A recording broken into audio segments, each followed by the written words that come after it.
몇 년 전에 우리 교육자들과 함께 소록도에 가서 며칠을 머문 적이 있었습니다. 소록도는 한센병으로 평생을 살아오신 분들이 함께 모여 살아가는 곳이지요. 우리가 그곳에 가서 병원에서 자원봉사도 하고 또 우리 성도님들 가정을 방문하면서 같이 말씀도 나누고 그분들의 살아온 이야기도 듣고 기도하는 시간도 갖고 참 은혜로운 시간을 가졌던 것이 기억이 납니다. 이제 모든 일정을 마치고 저녁 식사까지 다 한 후에 컴컴해졌을 때에 그곳에서 사역하시는 전도사님의 이야기를 듣는 시간이 있었습니다. 그 낯선 곳 소록도에 캄캄한데 우리 교육자들이 조용히 모였는데 그 전도사님이 여러분, 지금 우리가 여기 있을 게 아니라 나와 함께 배를 타고 어디를 좀 갑시다. 그 밤에 소록도에서 또 다 배 타고 다른 데를 가자는 거예요. 그러니까 갑자기 머리가 삐쭉 쓰면서 아니 여기도 지금 살짝 그런데 좀 어디로 가나 하는 그런 생각이 들었습니다. 그러면서 그 전도사님이 말씀하시기를 우리가 함께 가야 할 섬이 있는데 그 섬의 이름이 찌라도입니다 그러더라고요. 그러면서 하박국 3장 17절 말씀을 읽어 내려가기 시작했습니다. 나 여호와로 말미암아 즐거워하며 나의 구원의 하나님으로 말미암아 기뻐하리로다. 비록 무화과 나무가 무성하지 못하며 포도나무에 열매가 없으며 감람나무에 소출이 없으며 밭에 먹을 것이 없으며 우리의 양이 없으며 외양간에 소가 없을지라도 나는 여호와를 인하여 즐거워하며 나의 구원의 하나님을 인하여 기뻐하리로다. 이 말씀을 읽어주시면서 이 말씀 속에 찌라도가 많다는 이야기예요. 비록 무화과 나무가 무성하지 않을지라도 포도나무에 열매가 없을지라도 감람나무에 소출이 없을지라도 밭에 먹을 것이 없을지라도 우리의 양이 없을지라도 외양간에 소가 없을지라도 이렇게 이 말씀 속에 찌라도가 많다고 하는 것입니다. 그날 밤에 참 많은 은혜를 경험했습니다. 그래서 제 마음속에는 소록도 하면 소록도가 생각이 안 나는 것이 아니라 찌라도가 생각이 나요. 그러면서 그 전도사님의 고백이 우리는 소록도에 살고 있지만 실제 우리의 마음은 찌라도에서 살고 있습니다 그러는 거예요. 행정상 우리가 사는 이 지역은 소록도이지만 우리의 마음은 소록도에 사는 것이 아니라 우리의 마음은 찌라도에서 살고 있다.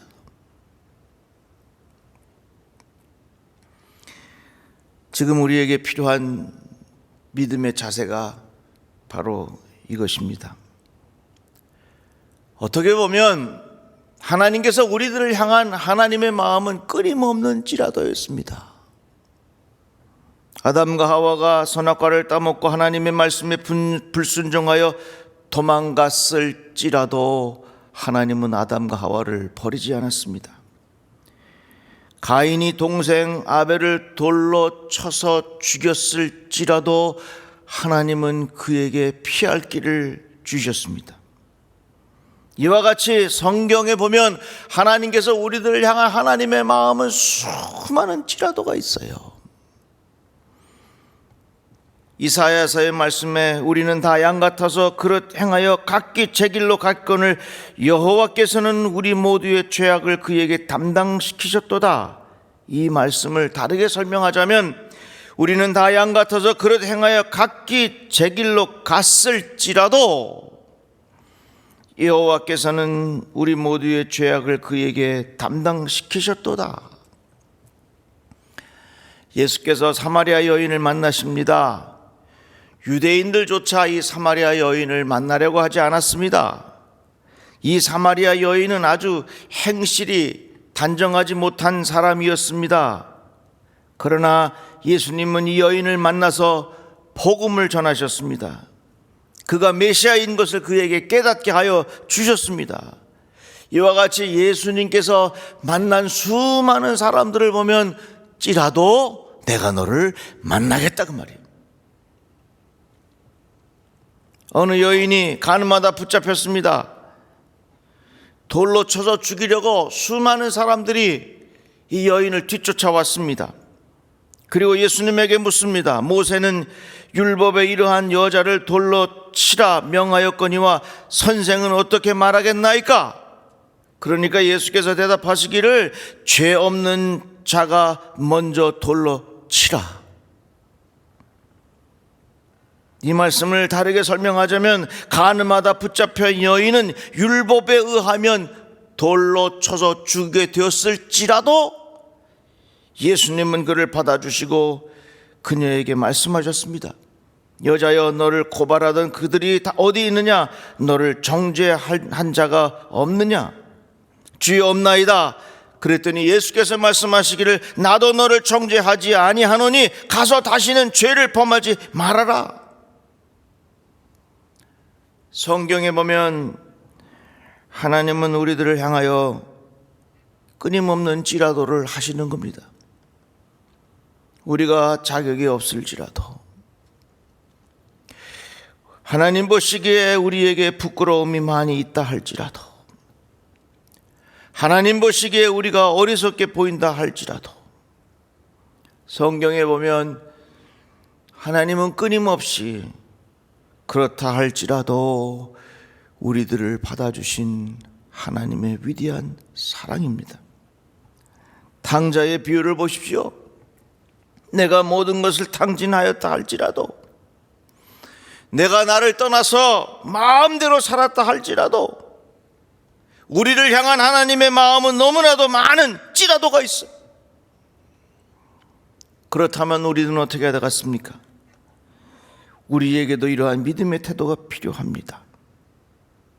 우리는 지금 코로나 위기를 겪어가면서 예상치 못할 많은 일들을 경험하고 있는데 우리에게는 이러한 믿음의 태도가 필요한 거죠. 내가 원하는 대로 되지 않는다 할지라도, 내가 갖고 싶은 것을 갖지 못한다 할지라도, 내가 이루고 싶은 것을 지금 이루지 못한다 할지라도 나는 주님으로 말미암아 기뻐하겠노라. 하나님은 우리들을 향하여 끊임없이 찌라도 우리들을 품어주셨어요. 마찬가지로 우리도 하나님을 향하여 내가 여러 가지 형편 속에서 내가 원하는 대로 되지 않는다 할지라도 내가 하나님을 향한 그 믿음의 마음을 변치 않게 하여 주시옵소서. 시편 23편의 말씀은 너무나도 익숙한 말씀입니다. 여호와는 나의 목자시니 내게 부족함이 없으리로다. 이 말씀은요, 다윗이 왕이 되어서 자기가 모든 것을 누릴 때에 쓴 말씀이 아닙니다. 다윗이 사울 왕에게 쫓겨다니고 광야의 한복판에서 불안하고 두려움이 많고 내일 어떻게 될지 모르는 그런 상황 속에서 쓴 기도문입니다. 내가 사망의 음침한 골짜기로 다닐지라도 내가 해를 두려워하지 않을 것은, 이 다윗의 마음에는 광야 한복판에 있었지만 그의 마음에는 찌라도의 믿음이 있었다 그 말이에요. 내가 사망의 음침한 골짜기로 다닐지라도 하나님이 함께 하시니 내게 부족함이 없으리로다. 지금 우리들에게 이러한 믿음이 있어야 합니다. 오늘 말씀을 듣는 모든 성도들의 마음속에 찌라도의 믿음이 있기를 바랍니다. 우리가 사용하는 사무용품 중에 포스트잇이라는 게 있어요. 이게 포스트잇이에요. 이게 이렇게 한 장을 떼면 뒤에 끈적끈적한 게 있어서 여기저기 갖다가 붙여놓을 수 있어요. 아주 편리해요. 여기 붙였다가 저기 붙였다가 저기 붙였다가 여기 붙였다가 아주 편리해. 그런데 이 포스트잇은 조금 붙여놨다가 며칠이 지나면 자기도 모르는 사이에 이게 스르르 하고 떨어져. 신앙생활 하는 사람들 중에요, 포스트잇처럼 신앙생활 하는 사람이 있어. 자기가 필요할 때는 여기 가서 붙어 있다가 자기가 별로 필요하지 아니하면 딴 데 가서 붙어 있고, 여기 붙었다 저기 붙었다, 자기 편리한 대로 여기 붙어 있다가 저기 붙어 있다가 진득하게 붙어 있질 못해. 그러다가 조금만 어려움 있으면 툭 떨어지고. 신앙생활을 수십 년 해도요, 포스트잇처럼 신앙생활하는 사람이 있어요. 누구냐고요? 묻지 마세요. 내 머릿속에 떠오르는 사람들이 있긴 하지만 내가 말은 안 해. 우리의 신앙 절대로 포스트잇처럼 신앙생활하면 안 돼요. 편리할 때는 딱 붙어 있다가 조금만 어렵고 힘들고 하면 툭툭 떨어져. 그렇게 신앙생활 하는 거 아니에요. 근데 우표는 어떻습니까? 딱 풀에 붙여갖고 한번 딱 붙여놓으면 이건 절대 떨어지지 않아.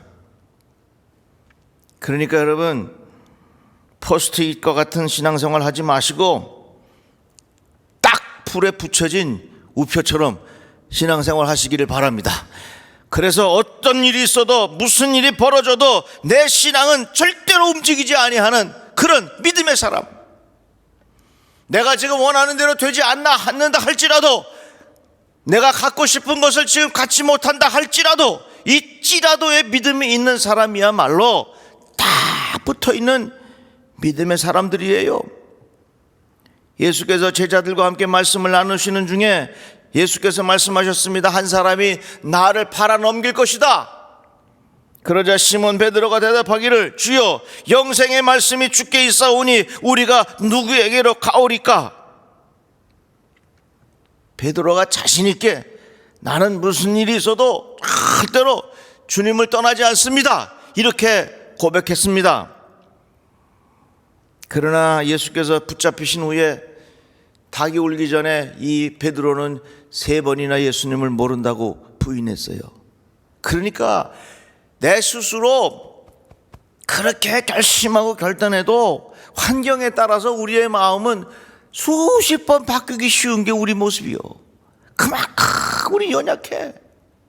그래서 우리들은 스스로가 자꾸 고백해야 합니다. 하나님, 내가 어떤 상황이 있어도 포스트잇과 같은 신앙생활은 하지 않게 해 주옵소서. 내가 여기 붙었다 저기 붙었다, 여기가 유리하다 그러면 여기 붙고 저기가 유리하다 그러면 저기 붙고, 그렇게 하는 거 아니에요. 어떤 일이 있어도 찌라도, 내가 원하는 대로 되지 않는다 할지라도,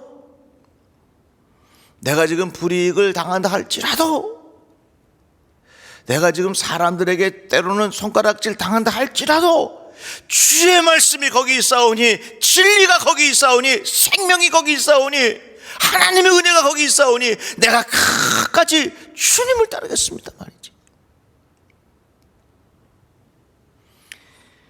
지금 우리에게 필요한 것은 찌라도의 믿음이요. 비록 무화과 나무가 무성하지 못한다 할지라도, 비록 포도나무에 열매가 없다 할지라도, 감람나무에 소출이 없다 할지라도, 밭에 먹을 것이 없다 할지라도, 우리의 양이 없으며 외양간에 소가 없을지라도, 우리의 마음에는 이러한 믿음이 꼭 있어야 되는 것입니다. 그래서 소록도에 사는 믿음의 우리 한센병에 걸린 분들이, 우리는 소록도에 사는 사람이 아니라 찌라도에 사는 사람들입니다. 참 얼마나 은혜가 되나 몰라요. 김승희 씨가 쓴 시가 있어요. 그래도라는 섬이 있다. 비슷하죠, 그죠? 그 섬의 그 시의 내용은 이렇게 시작합니다. 가장 낮은 곳에 젖은 낙엽보다 더 낮은 곳에 그래도라는 섬이 있다. 그래도 살아가는 사람들, 그래도 사랑의 불을 꺼뜨리지 않는 사람들, 세상에서 가장 아름다운 섬, 그래도. 이 시의 마무리는 이렇게 됩니다. 중환자실 환자 옆에서도 힘을 내어 웃으며 살아가는 가족들의 마음속, 그런 사람들이 모여 사는 섬, 그래도. 그런 사람들이 모여 사는 섬, 그래도. 이 그래도 하고 찌라도 하고 사춘간이요. 그래도라고 하는 섬이 있는 것, 찌라도, 이게 다 사춘간이요. 그런데 우리가 없을지라도 하나님 앞에 감사할 이유가 어디에 있느냐? 나는 여호와로 말미암아 즐거워하며 나의 구원의 하나님으로 말미암아 기뻐하리로다. 내가 없을지라도 하나님 앞에 감사할 수 있는 이유가 어디 있느냐? 여호와로 말미암아 즐거워하며 나의 구원의 하나님으로 말미암아 기뻐하리로다. 주님 한 분만으로 만족한다 하는 것입니다. 내가 없어도 주님이 계시면 모두 있는 것이고, 내가 있어도 주님이 없으면 없는 것입니다 하는 이러한 신앙의 자세를 가진 사람들에게 찌라도의 믿음이 있는 거예요. 우리는 분명히 깨닫고 살아야 합니다. 인생의 만족은 소유에서 오는 것이 아닙니다. 그것은 잠깐입니다. 아무리 좋은 것 가져도요, 며칠 지나면 그게 그거요. 우리 아이들 장난감 사주면요, 처음엔 아주 그것 가지고서 얼마나 좋아하나 몰라. 그런데 10분 못 가더라고. 틱 던져놓고 있는 줄도 몰라. 이게 어린아이뿐만 아니라 우리가 다 그러고 살아요. 우리의 인생의 만족은 성취에서 오는 거 아니에요. 그것 또한 잠깐이에요. 아무리 내가 원하는 자리에 앉았다 할지라도, 그 성취했다 할지라도 그거 잠깐이요. 그런데 사도 바울이 우리에게 뭐라고 말합니까? 우리가 무슨 일이든지 주에게서 난 것이 스스로 만족할 것이 아니니, 우리에게서 난 것이 스스로 만족할 것이 아니니 우리의 만족은 오직 하나님으로부터 나느니라. 우리들 스스로 있는 것을 통해서 만족하는 것이 아니라 우리의 만족은 하나님으로부터 나느니라, 이렇게 가르쳐 주었습니다. 우리는 내가 나를 알고 살아야 돼요. 만족은 소유에서 오는 것도 아니고, 성취에서 오는 것도 아니고, 성공에서 오는 것도 아닙니다. 만족은 오직 하나님으로부터 나느니라, 이 말씀이에요.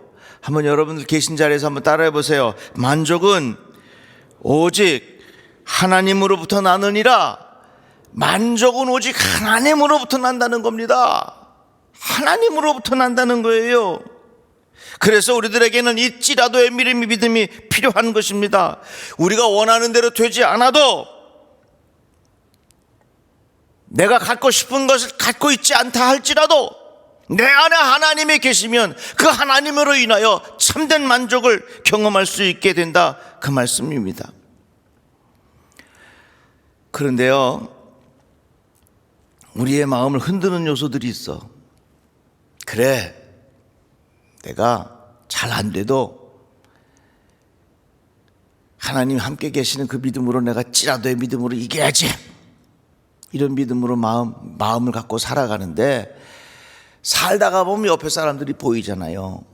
아니, 저 사람은 말이지 믿음 생활 안 해도 잘 살아. 저 사람은 말이지 손 사기쳐도 아주 잘 살아. 아이고, 저 사람은 글쎄 보이스피싱 하면서 돈도 많이 벌어도 잘 살아. 이런 걸 보면 이 악한 자, 불의한 자의 형통함을 보면 우리의 믿음이 흔들리기 시작하는 거예요. 아니, 나도 살짝 좀 정직하지 않게 좀 이렇게 거짓말 쳐가지고서 좀 잘 살 수 있진 않을까 하는 그런 마음이 내 마음 속에 들기 쉽다, 그 말이에요.